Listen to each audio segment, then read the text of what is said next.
Diesel, Rashida, Mindscaping, QTM, go!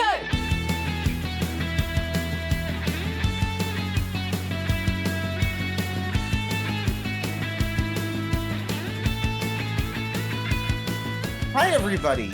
My name is D, they, them, and I am joined this lovely evening with Mondi. Also they, them. Hello. And we are going to talk today about the New Jersey versus New York scrimmage, round 2 of East Coast Nats, between RayS and Rohit. I'm excited to look at this game specifically because these two are personal metamates and friends of mine. And I'm really excited because I wasn't able to go to East Coast Nats. Did you go last year? I went to East Coast Nats last year, and I believe I came in a decent performance. Decent performance. Second, Place? forcing the reset. I'd say that's pretty good. Yeah, you can never complain. I love forcing resets. It's one of the greatest joys in life. Let's go ahead and get started, at least with the video here. So we have Rohit on the right here playing Let, and RayS on the left talking about how glad he is that the recording has started just now. So his cheating hasn't been captured. Yeah. No, RayS's sleeves I recognize. Those are gold dual matte dragon sleeves. I don't recognize the light blue, but I'm excited to see them. Those light blue are dual mats. I have them. I don't remember exactly what they're called, but if you saw there, the hand that Rohit decided to mulligan away was Sure Gamble, Creative Commission, 2 daily casts, and a diesel. Wait, that's a mulligan hand?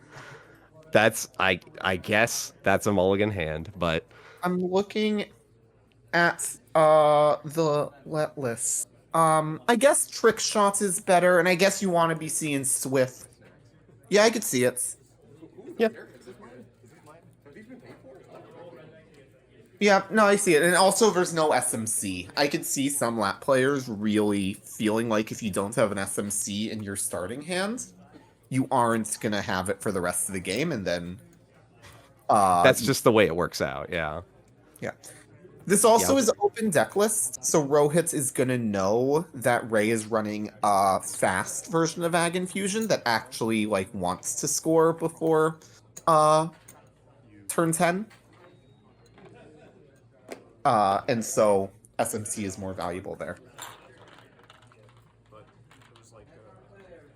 Do we have insight into Ray's hands? I see a... There was a Saisenton at the very least. I believe there is.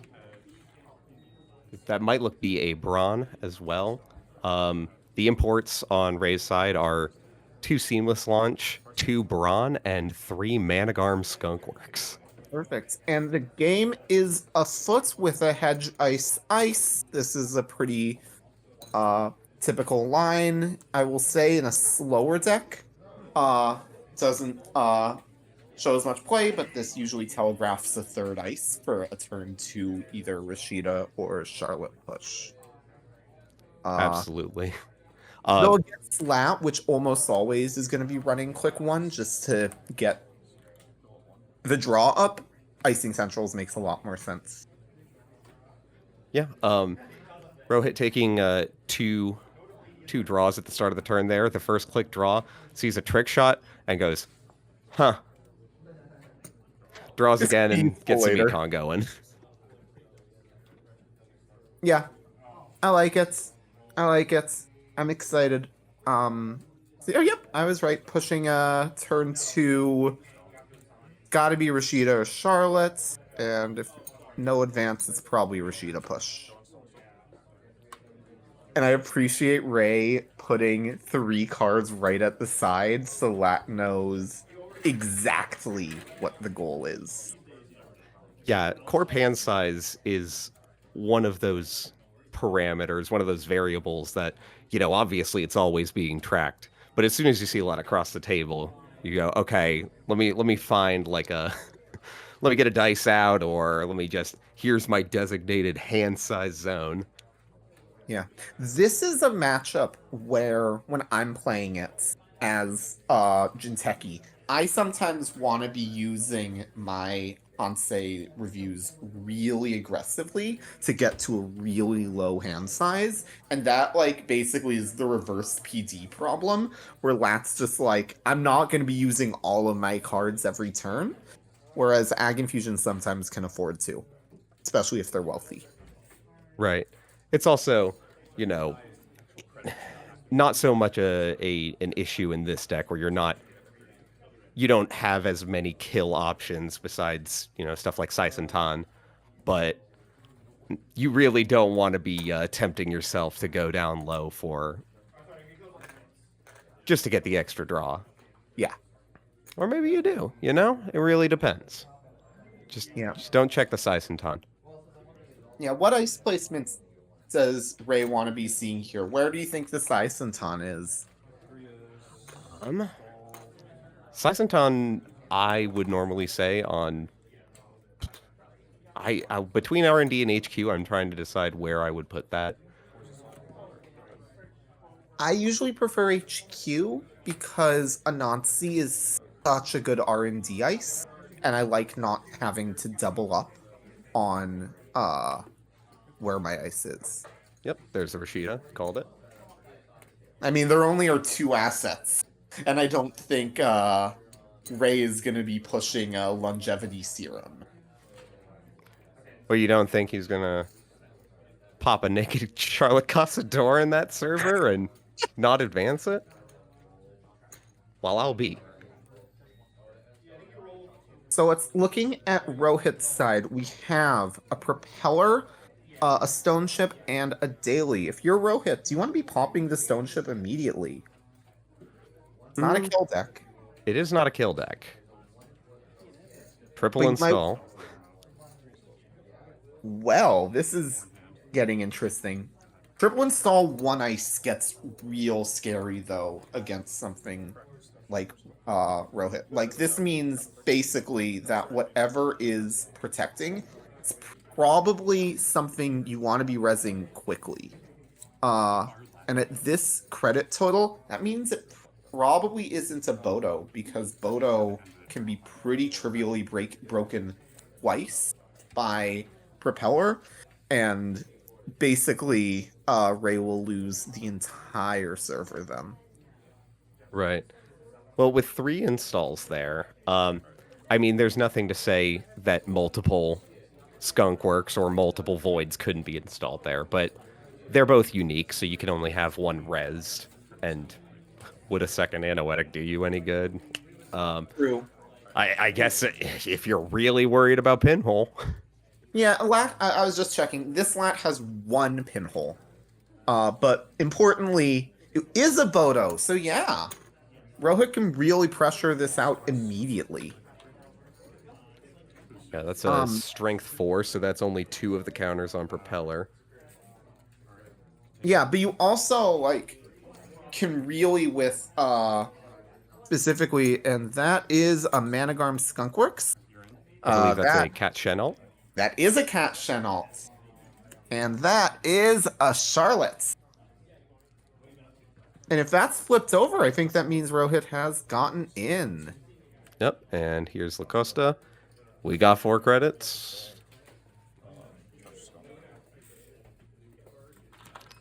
And then chooses to trash the Managarm instead. The correct choice, I think, with nothing installed really for the Lacosta to threaten. Yep. I think that's the right choice. Lacosta, you want to be hitting it, especially because this Lat is not running any copies of Miss Bones. So basically this Lat, if that Lacosta is getting trashed, it's going to be all credits. So I think Rohit kind of needs to accept that this is going to be a game where Lacosta is now a threat for the rest of the match. Lat is not going to get rich enough to get rid of that reliably. Well, we'll see. We'll see. I could be wrong. I have not seen this game before. I'm actually really excited. For think context, I have seen this game before, and I don't remember what happens. but you were there. I was there, but that doesn't mean I remember what happens. You might be right about La Costa. So we see a trick shot in the bin, and at 5 credits.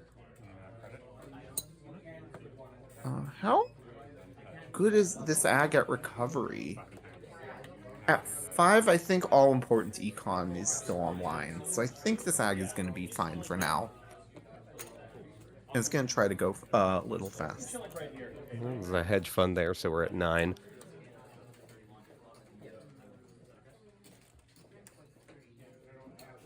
Right, I think I see a cleaver in Rohit's hand now. That I think that was Unity as well. Cleaver's numbers in this matchup are very sad. It's all 6s and 1s. Though we'll see how long Bodo has before becoming 6. Bodo is interesting in this one. Like, it is a necessary set, but this specific agenda suite has a lot of trouble getting to threat 4. Because the ideal play pattern to get to threat 4 is to score 2 4-2s and then score the 5-3. But that's just not an especially reliable hit. Right. With the Nisei Mark IIs at the very least, like that, scoring one of those early gives you an extra means of protection. True. But yeah, like you said, like it doesn't really matter which 2 agendas that you score first. But it is the most efficient to go for, the 4 and the 3 instead of adding one of the 5s in there, because bacterial programming 3 of and send a message 1 of. Well, importantly, this deck only has a single means of recursion in simulation resets. So ideally, if you're AgInfusion, the first 2 agendas you score are going to have to be the first 2 that you draw. Otherwise, you're just going to be holding other agendas in your hand. So the ag doesn't really have a choice in the matter. This, I could buy as an agenda push. Yeah. We know that one of those is La Costa, so 2 of them can't be. Or maybe it's just a money push. I mean, I think Charlotte's the thing I want to see the most there if I'm Ray, but again, you're taking the cards you draw. So, and I like how Rohit has 2/3 of the breaker suite down, but not the third that makes you feel safe.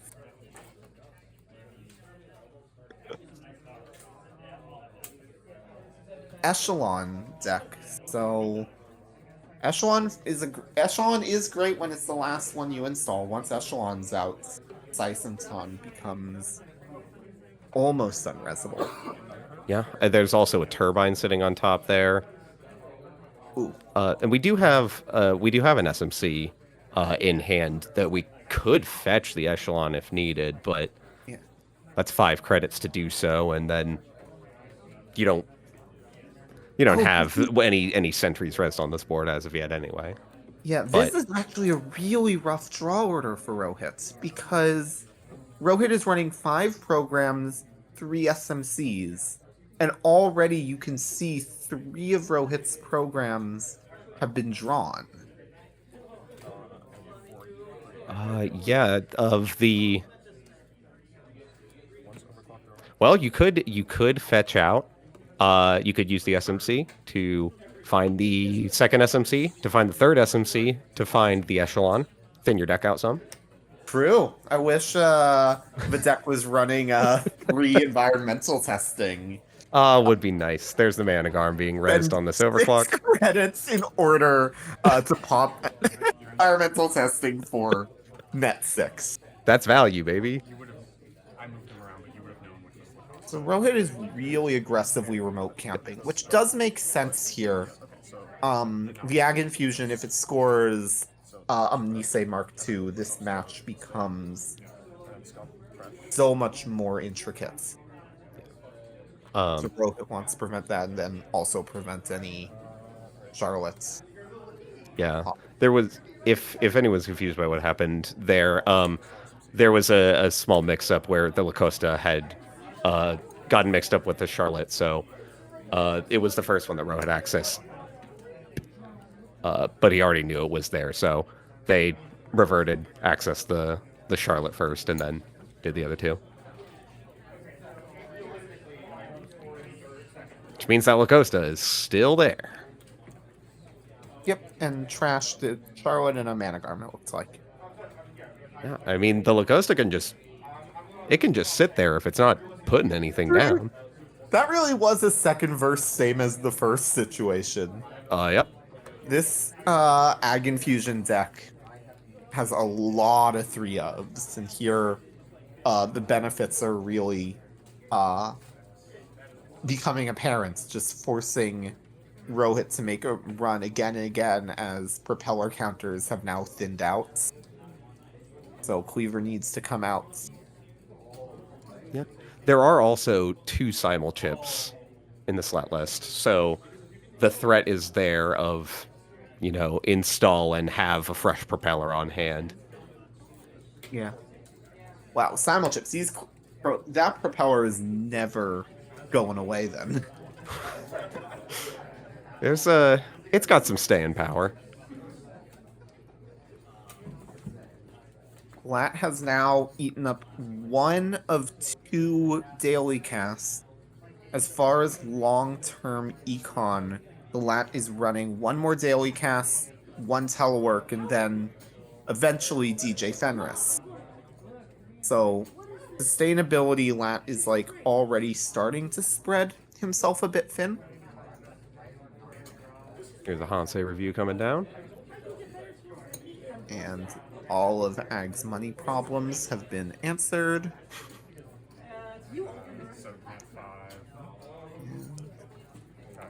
Did you catch what card was there, or is it going to get to be a secret for everyone? I'm sure those with sharp eyes will be able to find it, but all I know is that there's a seamless launch on that hand, and it's not going to be doing much next turn. My read... Adding a surprise was not necessary. Ice.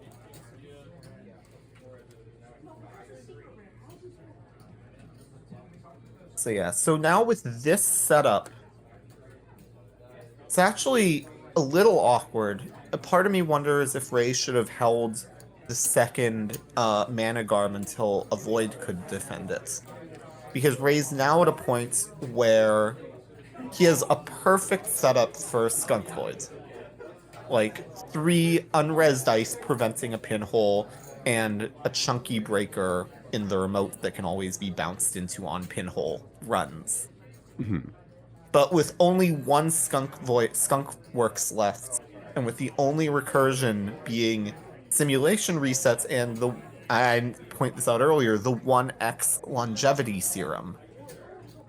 Oh yes, it's easy to forget the 3/2. Well, the 1 of 3/2. This was a question I'm curious. I didn't. Most ag decks that I've been playing that are like scoring ag decks run 3 Nisei and then 1 off-world office.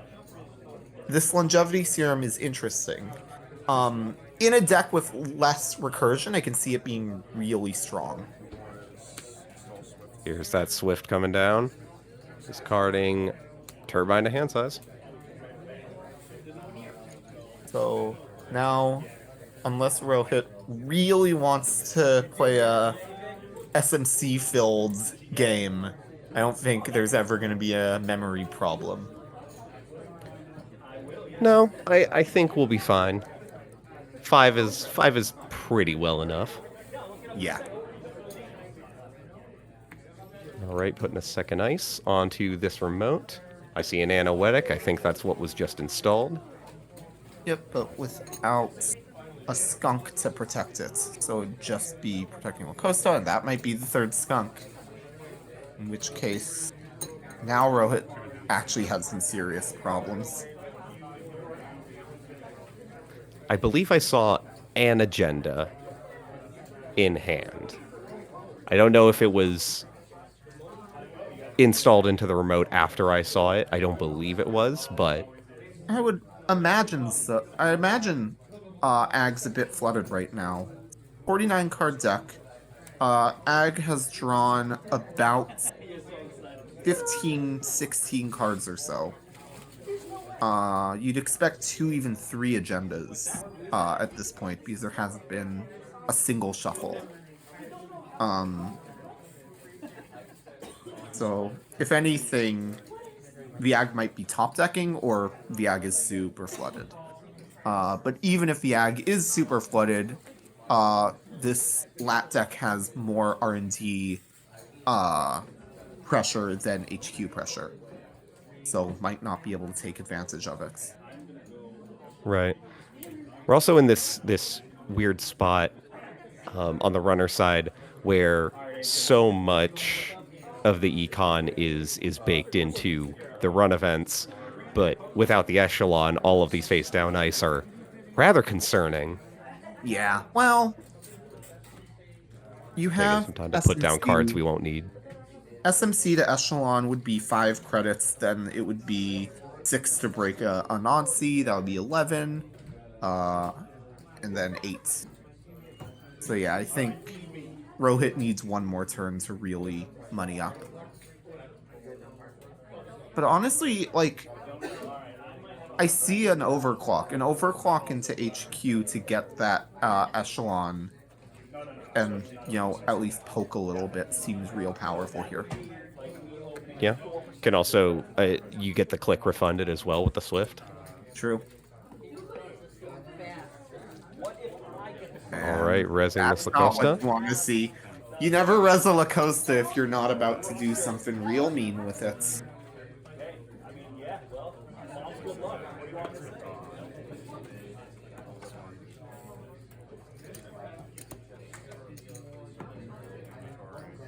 Now the question is, does Ray let it cook?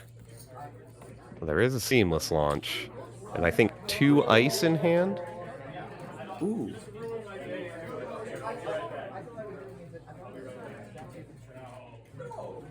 This He didn't is try it the last turn. What's he gonna do this turn? Ray does not let it cook. This would be... Yeah, this is such a good longevity serum use case. Like, you thicken an already, like, agenda-heavy deck. You put 3 must-haves. You take, I assume, both Skunk Works and, like, a hedge fund. And, like, suddenly you resets. Scarlet Managarm and a face down, it looks like, is being shuffled back. Yep. Love the play. We'll never know what that face down was. It's actually interesting. So if it's... That was, I assume, the face down that Ray put on the Hansei review. So it might have been a cheeky agenda push, which does make sense. This deck, there aren't that many powerful Hansei targets. If Ray knew in a turn or 2 he's going to be pushing the longevity serum, makes a lot of sense to just put, like, Bacterial in the bin. It's risky, but you gotta take risks, and it might have paid off. Yeah, I mean, the 5/3s in this deck both have an advantage, both have an effect when stolen. Or rather, the same effect when stolen, when scored. Send a message. Obviously not, well, you might argue, situationally, not as powerful as bacterial programming.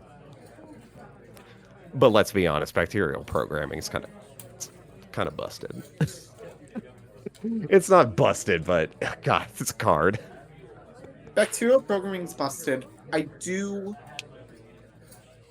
We'll see how long the money lasts this game. Yeah. Bacterial without YDL often means, and no off-world often means the deck can get into pretty major 7th points problems. All right, here we come down with the first trick shot.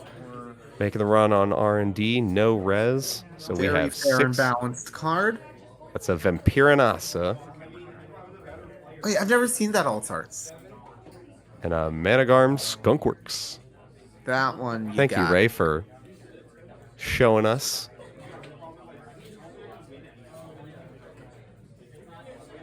Yeah, I know Rohit isn't gonna want to trash it, but you gotta trash it. Yeah, he leaves it. Says you can go ahead and draw that. Yeah, Sometimes, like, leaving a card on R&D, like, even if it's something you want to trash, just making the corp churn through that extra card can sometimes be a really good tempo play. But True.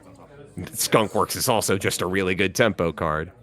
The reason it scares me is that unseen card reads so heavily as an analytic void. Because of the longevity shuffle of the Managarm and the fact that you can't install 2 Lacostas in the same space. And so, like, it doesn't feel great. And I can see that this lat is in an econ situation where that might have been the necessary play. Doesn't feel good either way. Would have much rather, seen a bacterial or a send a message there.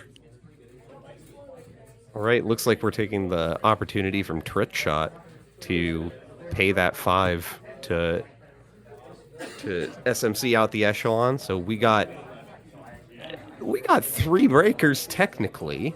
We ostensibly have a full rig. If you have any 0 strength barriers, Buddy, watch out. please. I mean, that propeller's not blank. That's adding text onto Echelon and Unity. Are there any 0 strength barriers in standard right now? Vanilla's rotated. Wraparound. This is wraparound tech. Wraparound is a 0, yeah. Ray giving the hateful advance on what is a known non-Biovault upgrade. You love to see it. But could it be? Also, what about Defense Construct? True. See, this is like something that I think distinguishes players. Like, I am someone who, in that situation, will always put La Costa on itself, if only because I'm a dork and I like tracking how many inefficient La Costa usages I... No, that's valid.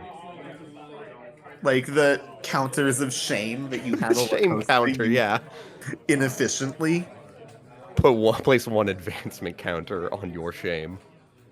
True. Well, maybe between the start and end of this game, mass commercialization will be unbanned. We can only hope. So, that... I didn't check if Ray made a second draw, and importantly, Ray doesn't know that he would have drawn a Skunkworks. But there's... If Ray did make a draw, that seems like a very good skunk play. Alright, Simul Chip in Rohit's hand here, as well as a Telework. Still a Dirty Laundry. Believe a second Trick Shot. Yeah, that is an awkward Dirty Laundry, though. Yeah, that's the thing about playing in an open deck list is that if all of the servers get iced up, and the ice can be pretty dangerous, that Dirty Laundry is looking a little less attractive, but you'll still be able to get through at some point, probably.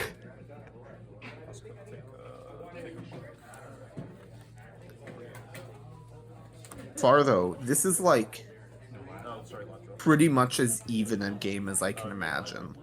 Like, so already I think a pretty even matchup, and I think both have gotten very like solid middle of the road draws. So I'm like really excited to see where this pans out. La Costa isn't going on the Anoetic Void? That is 4 mass commercialization bucks. We're just getting investing for the unbanning. But you always want to represent an agenda, though admittedly, if it isn't scored, it probably isn't an agenda. Reads like a managram to me. So 1 more ice means Ray is playing for centrals holding up and getting things in the remotes, which to me continues the read that Ray has the game in HQ right now and is just trying to hope that it holds. Because importantly, Lat has a lot of trouble getting R&D locked. So if you can keep a good remote, you can just basically play the numbers and say, I'm not going to let you deep dive. Well, I guess I am going to let you deep dive because you have Swift. Also, if you have a cleaver, I might have to let him deep dive. True. You only get 1 boop a turn.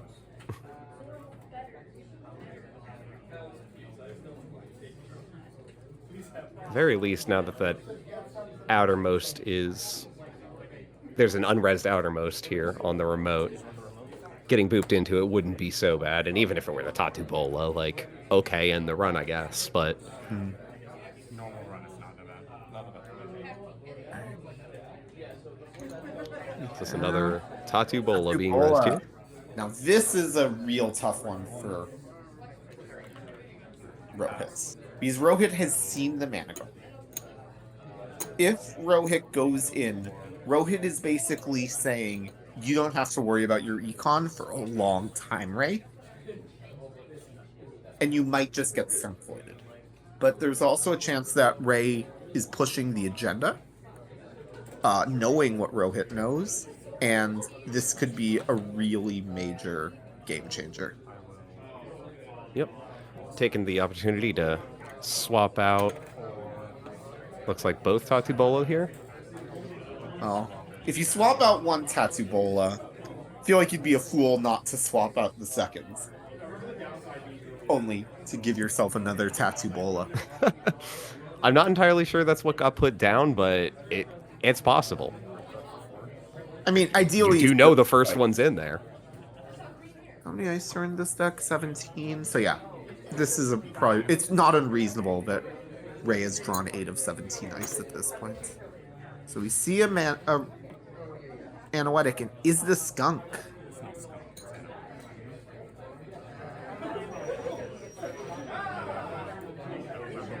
Not resing at the very least, but is ending with the Anoetic. Yep. So now it's basically a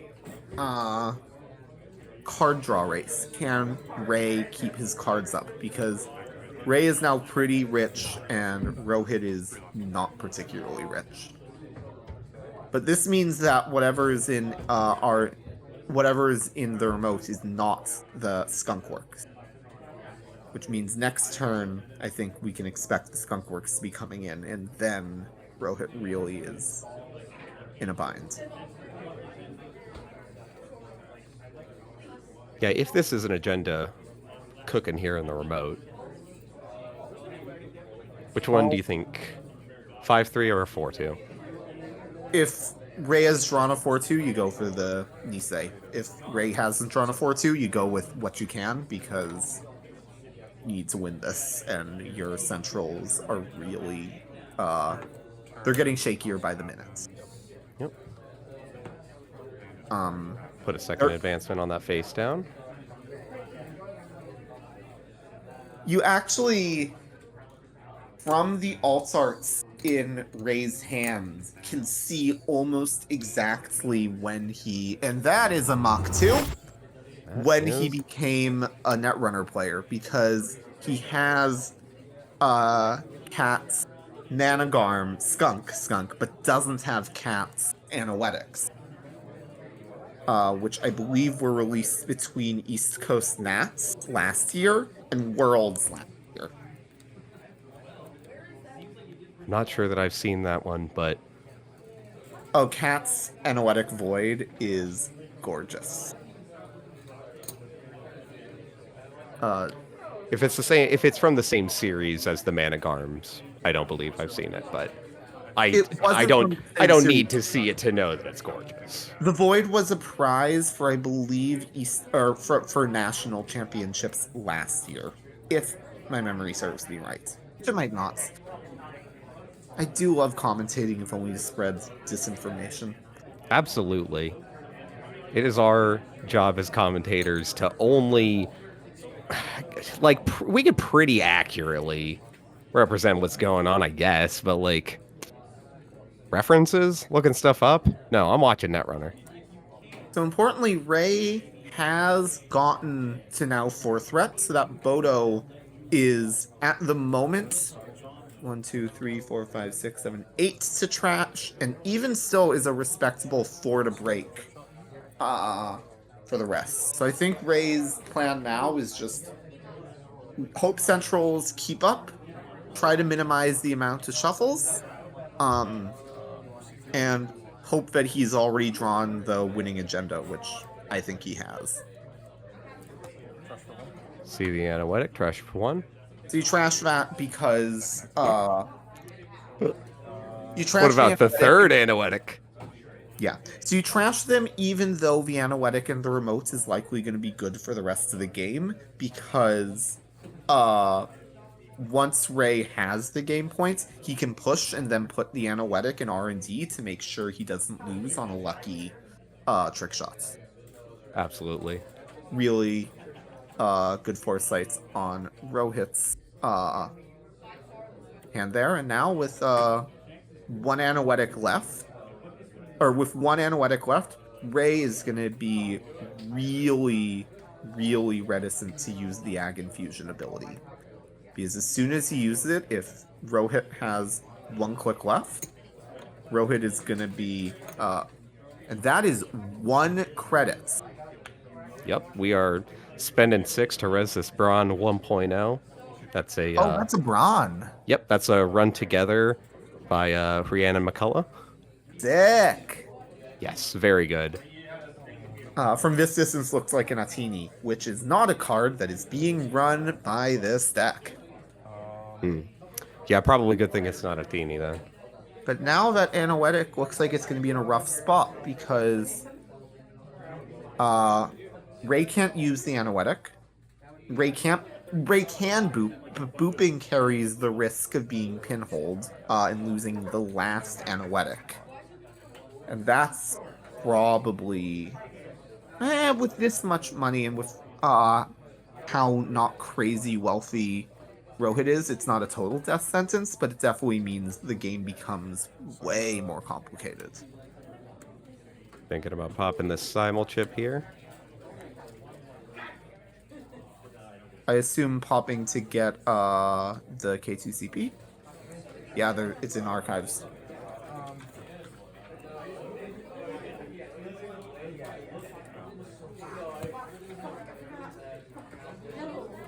It's either that or to refresh the propeller, but I think getting the turbine back is the more... Power to get the K2CP, because right now a propeller can't even afford to get through this remote.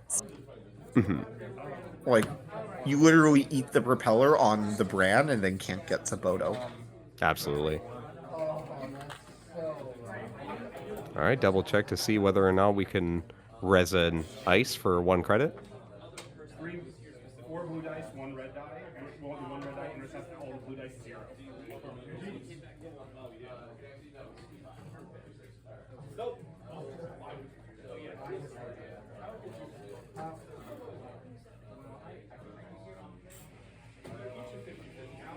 So losing the Anoetic is massive for Ray, so I think Ray does need to take the risk and just boop, but... Actually, at the credits that Rohit is at 5. So going through the Bodo would cost 4, which is exactly enough to trash the Anoetic, but it also basically means that even with an agenda, Ray can just push again and feel pretty much 100% validated. Break before you pass. And then I have to go to my tank. Appreciate Ray showing us how far in the run Rohit visually is in Yes, it's very helpful for keeping track of board state. by moving the ice forward. Also just makes it feel, I can feel the journey. Yes, we're along with Rohit on this journey. Bacterial programming. The Okay. bacterial! All right, I'm gonna go get a snack while this resolves. I'll see you later. Okay. I mean, at this point, I think if I were in Ray's shoes, I'd have an appreciation that we are probably hitting like a reasonably late point. I were Ray, I'd probably just draw up to exactly 7, put the rest on R&D, and then push the agenda next turn. But I see a bacterial there, so I think Ray just needs to put that bacterial in archives or in HQ. Because right now, without an anoetic, Ray needs to push. I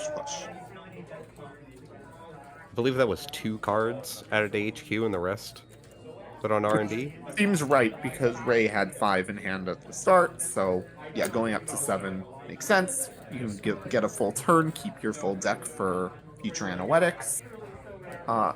Did Rohit not have the money to trash anoetic? I guess either he didn't or he realized even if he trashed the anoetic, that remote is a lost cause anyway. Which actually, as I think about it, is an incredibly sensible move on Rohit's parts. Really appreciating his play here. Yeah, we do have at least 1 deep dive in hand, I'm fairly certain. Maybe even 2, but I think only 1. So I assume Ray is Oh, gonna 2? keep just gonna let Rohit make the runs and accept what happens as it happens, but top of R&D is gonna be safe. And because top of R&D is safe, what does that mean for a deep dive run? It means that if Ray put 5 on top of R&D from the bacterial, then there's 3 cards that are going to be unknown from that deep dive. Deep dive has just become Maker's Eye. Yeah. If you have a second copy, at the very least, like you can play the second one after the shuffle instead of, accessing a second card. But And Ray being very pragmatic here, making sure to do the boop after the first run. In order to make sure at least 1 click is wasted. Mm-hmm. And it looks like boops Rohit into Oops, Rohit, directly into this bacterial programming. the bacterial programming. Yeah, the run back onto HQ. Oh, got it. Pulled out But the back row. now basically, if Yeah, that is time was coming up on the round, and there was not a way for him to finish up. So Ray says, no "Good agenda, game." no agenda in the central then. In the remote? Yeah, in the remote. Yeah. I guess not. We were only on 2 credits, but the deep dive could have been something. Yeah. Yeah, Oh there's no, Rashida. Rashida. Okay. Yeah, that's probably game then. I think with a Rashida, even if the game continues, I'd be betting on Rohit's odds there. Just because the Rashida would then basically, with one exception, reset the deep dive. And Rohit can like pretty aggressively farm for singles. It's not a guarantee, but that would be where I'd be betting. I actually thought this was a really well played game on both sides. I think Rohit knew exactly his win condition, and I think Ray came really close to building the board states that prevented us. Yeah. So, on the whole, like, two really good, pretty new. Well, Rohit's actually a very old head, but he's new to the testing group scene, and then Ray is new to the game as a whole. Yeah. Excellent play by both players. Both very, very friendly. I got the chance to talk with both of them. I mean, obviously, Netrunner players are just friendly, so what can you really expect? All right, well, that about does it for us here for round two.